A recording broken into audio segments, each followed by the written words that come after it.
My name is Florence, Chief of Surgery. On the day my father celebrated his legacy in front of 100 people at the Belle Mead Club, I heard him point at me and say, "She is nothing but a bastard child." I wish I could tell you that after 38 years of wearing this white coat, those words rolled right off me. They didn't. They landed sharp. I stood there holding a glass of water that tasted like iron in silence. The room froze. My father was smiling. But I felt only surgical clarity. Have you ever been publicly humiliated by the one person who was supposed to protect you? Drop a yes in the comments. I am reading every single one of your stories tonight. The silence in the ballroom was thick. The kind of heavy, expectant air you only find in a trauma suite right before a chest is cracked open. Robert was still standing there, his hand draped over Chloe's shoulder. His chest puffed out like he had just conquered a continent, instead of just crushing his eldest daughter in front of Nashville's elite. He looked at me with a smirk that suggested he had finally put me in my place. Back in the shadows where he thought I belonged. I didn't blink. I didn't feel my throat tighten or the hot sting of tears. In my world, emotion is just bad data in a high-stakes environment. I didn't need to yell because I knew something Robert didn't. I wasn't the one who was losing everything tonight. I turned away from the podium and walked toward the donation table at the back of the hall. My heels clicked against the polished floor with a steady, rhythmic precision. I could feel every eye in the room tracking my movement, the whispers following me like a cold draft. On that table sat a small pile of cream-colored envelopes. One of them was mine. Inside was a check for $15,000. A legacy pledge Robert had pressured me to sign months ago for his new foundation. He wanted my money to validate his ego, all while treating me like a ghost. I picked up the silver pen resting on the table. It felt heavy and cold, like a scalpel. I pulled my check from the envelope and stared at the numbers. $15,000. To Robert, it was a trophy. To me, it was the price of a silence I was no longer willing to keep. I didn't hesitate. I drew a single, sharp horizontal line through the amount, the ink tearing slightly into the paper. I didn't sign it. I didn't leave a note. This wasn't a tantrum. It was a cancellation of a contract I never should have agreed to. As I set the pen down, a memory flickered in the back of my mind, as vivid as a surgical lamp. 2005. The year Chloe had her $100,000 debutante ball at this very club. I remember watching the photos on social media from a greasy booth at a 24-hour diner off the interstate. I was 23, working double shifts to pay for my first stethoscope and a pile of used anatomy textbooks that smelled like stale cigarette smoke and desperation. I remember the smell of fry grease clinging to my hair, and the way my fingers were too shaky from caffeine to hold a pen straight. Robert hadn't sent a dime. He had told me then that if I wanted to be a big-shot doctor, I had to learn the value of $1. While Chloe was dancing in a silk gown that cost more than my tuition, I was eating cold fries and memorizing the branches of the femoral artery. I had built my life out of grit and midnight oil, while he had built Chloe's life out of high-limit credit cards and empty promises. I realized then that Robert's love was a subscription service I had been footing the bill for. And I was finally hitting the unsubscribe button. I walked back toward my seat, passing the head table where Brenda was leaning in, whispering to a woman from the Historical Society. She caught my eye, and for a second, I saw a flash of fear in her gaze, before she masked it with a tight, painted-on smile. Robert was still beaming, oblivious to the fact that I had just removed the mortar from his foundations. I sat down, took a slow sip of my water, and waited. The invisible child was gone. The chief of surgery was here.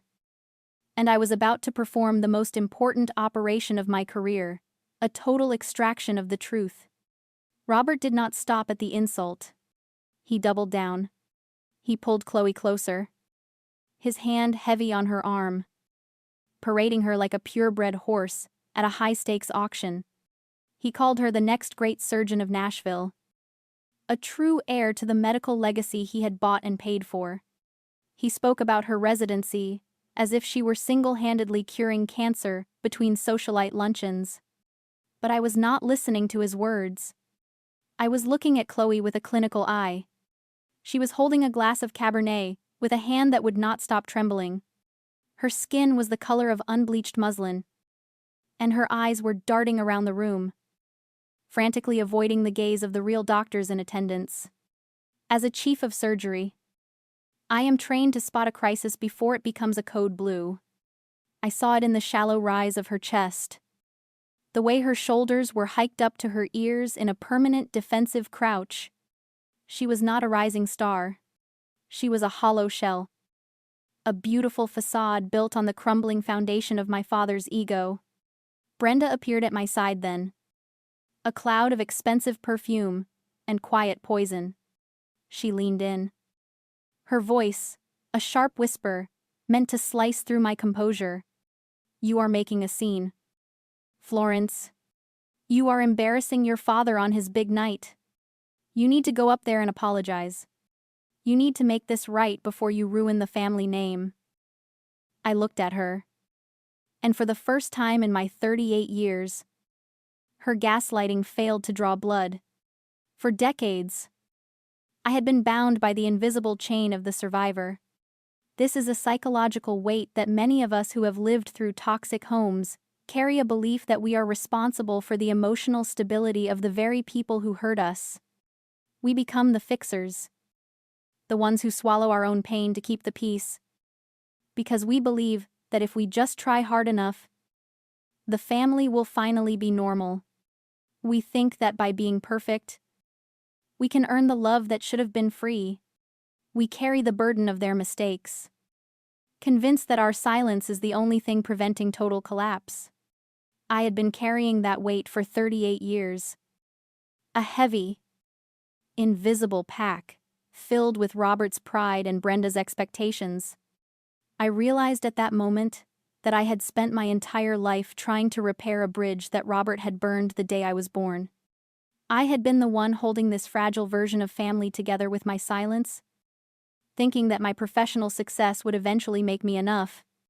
But you cannot fill a bottomless pit with achievements. I looked at Brenda and felt nothing but a cold, clinical pity. I am not the one creating a mess. Brenda, I said, my voice as steady as a heart monitor in a silent room. I am just the only person here who is no longer willing to pretend. She scoffed, her face twisting with a malice she usually kept hidden behind layers of social grace. You have always been ungrateful. After everything Robert did for you.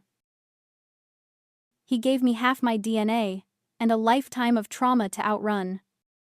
I interrupted. Chloe is the one who is drowning. Brenda, maybe you should worry about the daughter who is actually here, instead of my manners. Chloe caught my eye for a split second, and I saw a flash of pure, unadulterated terror in her. She knew. She knew she was standing on a stage she had not earned, wearing a white coat she could not carry. She was a surgical resident who could not handle a simple question about a suture. And Robert was about to throw her to the wolves of public expectation just to prove a point to me. The tension in the ballroom was rising. A fever that would not break. I could feel the disaster coming. The kind that no amount of Robert's money could stop. The clink of silverware against fine china was suddenly punctuated by a sound no doctor ever forgets: the heavy, wet thud of a body hitting the floor. It was Mr. Sterling, the hospital board chairman. 1 second he was laughing at Robert's joke, and the next, he was a heap of expensive wool and blue-tinted skin. The music skipped. A woman shrieked. Robert didn't panic. He looked at Chloe and gave her a small, urgent shove. Go on. Chloe, this is your moment. Show everyone what a Whitaker can do. Chloe stepped forward, her heels clicking tentatively. She knelt beside Mr. Sterling, her hands hovering over his chest like she was afraid he was made of glass. She didn't check his pulse. She didn't clear his airway. She just stared at his face as he made a horrific, whistling sound. Strider. He was suffocating. His airway was closing fast. Chloe looked up at Robert, her eyes wide and glassy. I know. I think he's having a heart attack, or maybe an allergic reaction.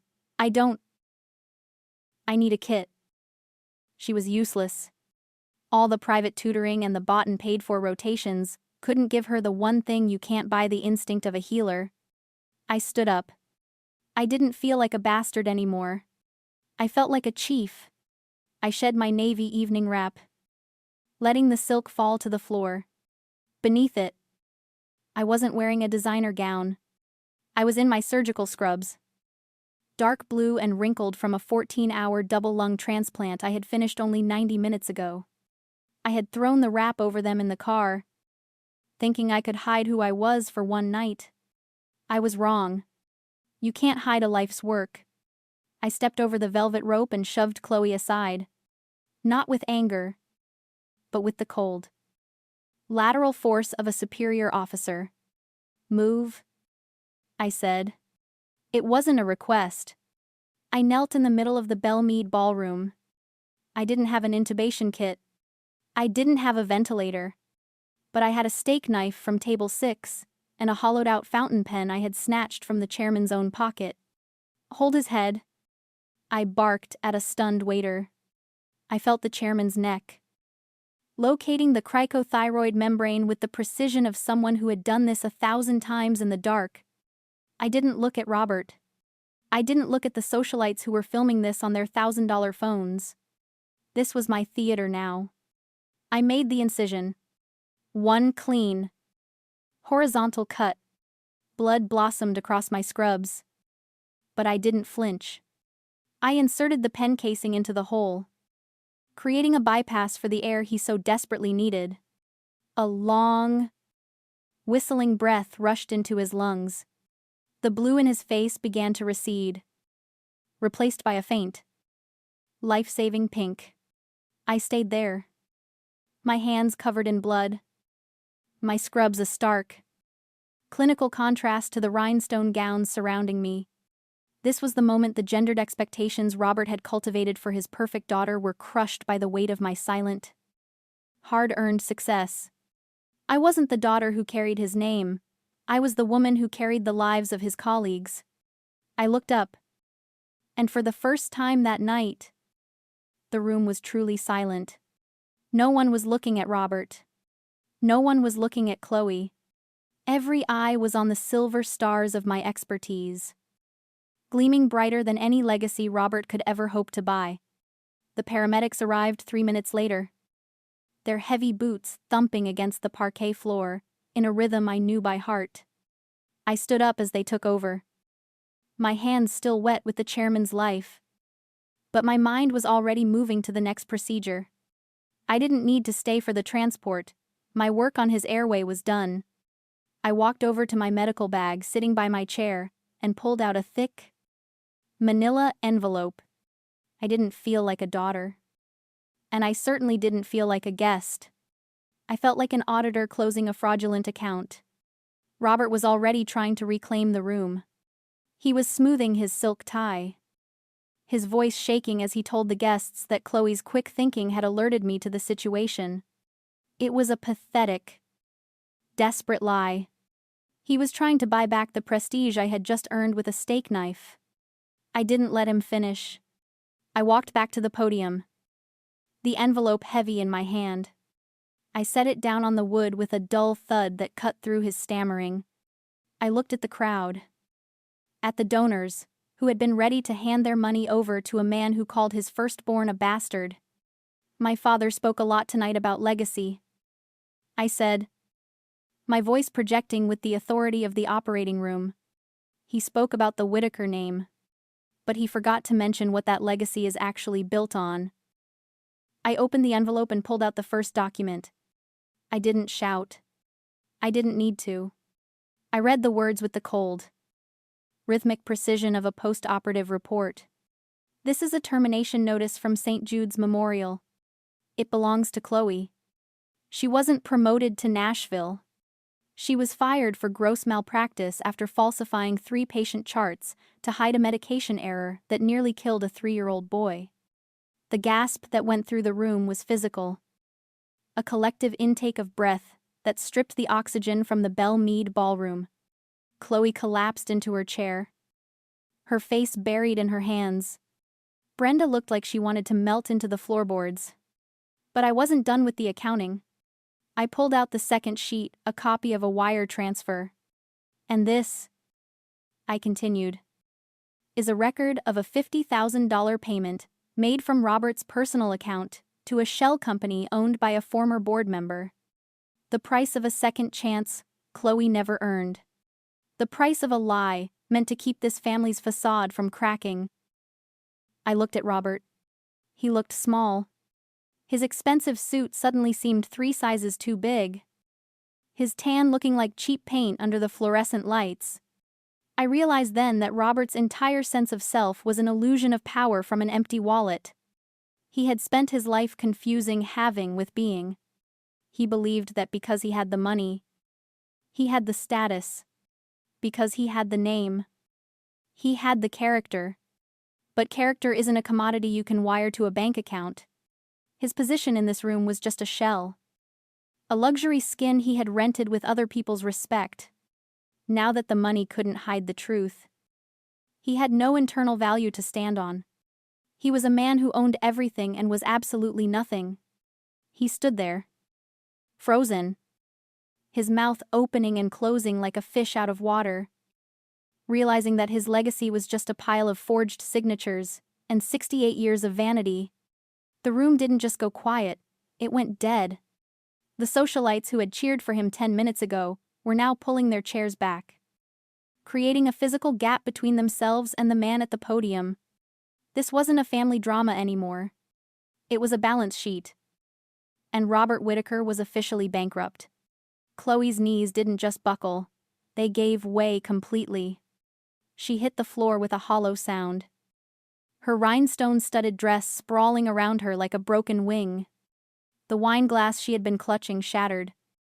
A dark red stain spreading across the white silk of her skirt, a perfect, messy metaphor for the career Robert had tried to buy for her. She wasn't looking at Robert anymore. She wasn't looking at the crowd. She was staring at me. Her eyes blown wide with a terror so deep, it looked like recognition. I stood there, my dark blue scrubs stained with the blood of the chairman. The manila envelope still gripped in my hand. I felt remarkably cold. Not the cold of a winter night, but the cold of a sterile operating room, the kind of cold that allows for precision. Robert was trying to speak, his mouth moving in a silent plater, frantic rhythm, but no sound came out. He looked like a man who had just realized the parachute he'd been bragging about was actually a backpack full of lead. Then, Chloe's voice broke the silence. It wasn't a whisper. It was a raw, jagged scream that tore through the air conditioning and the muffled sounds of the gala. "She isn't a bastard," she wailed, her voice cracking under the weight of her own collapse. Oh my God. Robert. Stop it. Just stop. She isn't a bastard. She is my chief of surgery. The words hung in the air like a bell tolling for a funeral. The socialites, the donors, the board members, everyone who had looked at me with pity or disdain only minutes ago, suddenly shifted. It was like watching a flock of birds change direction mid-flight. The pity was replaced by a sharp, electric curiosity, then a heavy, grounding respect. The woman Robert had called a mistake was the woman his perfect daughter answered to. Chloe was sobbing now, her forehead pressed against the floor. I have to report to her every morning. I have to stand in her shadow because I can't even hold a suture straight. She is the one they talk about in the break rooms. She is the one who decides if I ever get to touch a patient again. She looked up.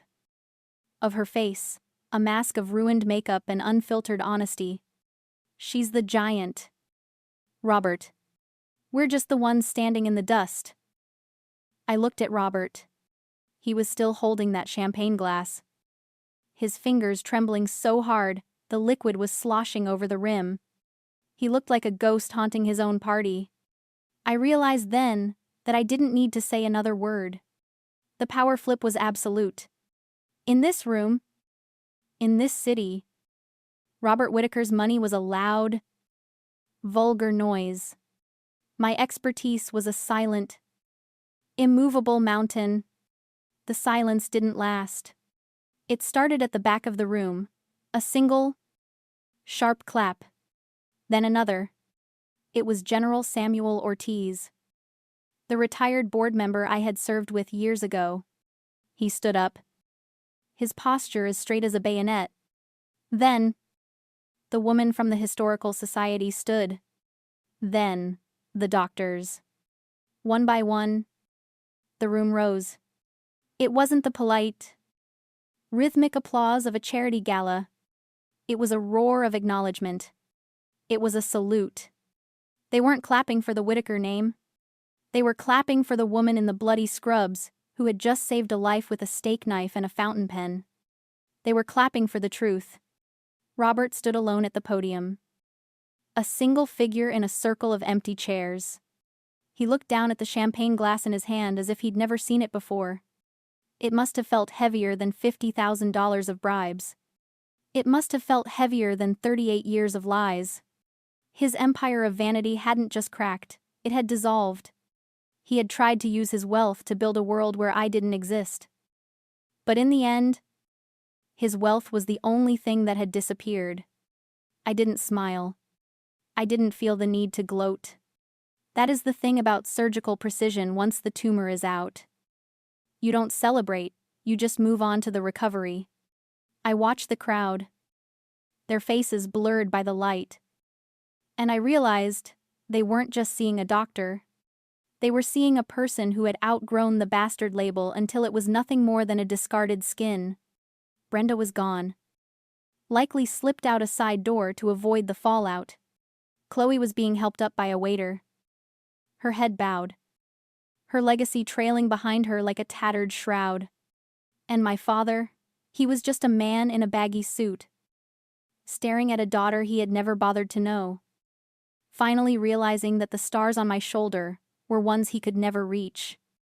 And certainly never take away. I turned my back on the podium. I didn't wait for Robert to find his voice. I didn't wait for the applause to die down. I walked toward the exit. Every step firm. Every step clean. I had walked into this club as a ghost. I was walking out as a chief. I sat in my car for a long time. The engine idling. The hum of the heater, the only sound in the dark parking lot. The Belle Meade Club was a glowing jewel in my rearview mirror. But it felt like a hollow box of stage props. I looked at the check in my lap.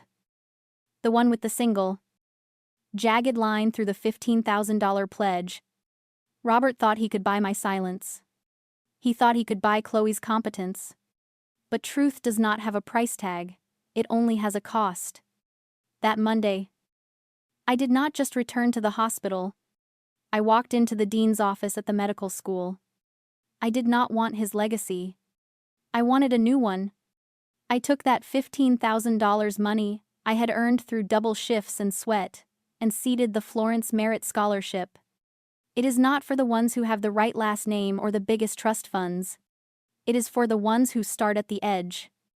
It is for the students who smell like fry grease and old textbooks. The ones whose fingers are too tired to hold a pen, but whose hearts are too stubborn to quit. Because I have learned that the most dangerous surgeons are not the ones with the most money, they are the ones with nothing to lose and everything to prove.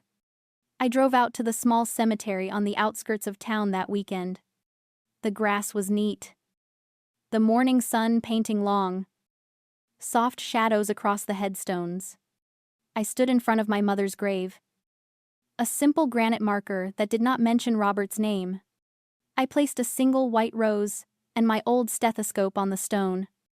I stood there in the quiet and told her, "It is done." "Mama." I fought clean.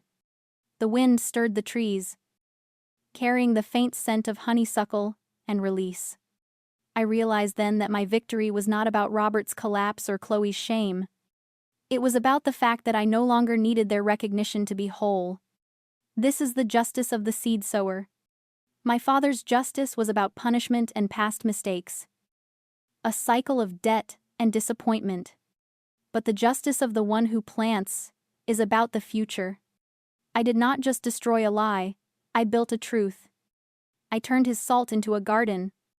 If this story touched you, if it reminded you that your value is something you create and not something you inherit, I hope you will share it. Pass it along because someone else out there needs to know they are not alone in their silence. They need to know that they are worth more than the worst thing ever said about them. Thank you for staying with me until the end. Subscribe if you would like to hear more reckonings of the heart and stories of the quiet strength we all carry.